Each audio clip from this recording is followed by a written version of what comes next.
Hi, I've been tinkering with building AI agents, and here's something I've learned. You need a really good observability strategy before these things go live.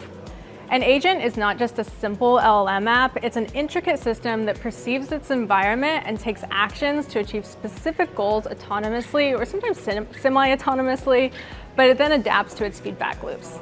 I built agents that generate recipes, give me poker coaching advice, and perform complex data analysis automatically and generate and send me reports. So a lot of different use cases here. Today, LLM frameworks like OpenAI agents, LangGraph make it really easy to kind of tinker and put together your first version of an agent. But it gets much more challenging when it comes to continuously monitoring and improving these systems over time. And that's where Comet Opik comes in.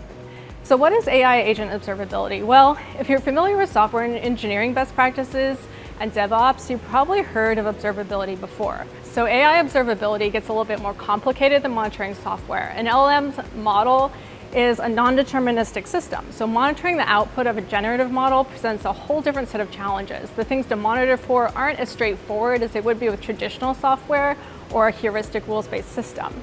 And LLMs are known to go off the rails. They can do things like hallucinate, generate biased content, all these kind of disappointing behaviors. So for an AI system, we have to think of a slightly advanced observability strategy. That's why I've been using Opik, which is completely open source, and I can integrate it into my Python code with just a pip install and a few lines of code.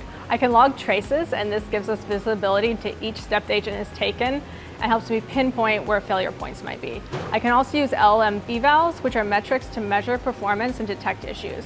We use a few different kind of evals. There's heuristic metrics, and you can also use pre-built LLM as a judge metrics to detect issues like hallucinations. Then you can use agent optimization to create an optimal prompt. Comet provides an end-to-end model evaluation platform for AI developers like me.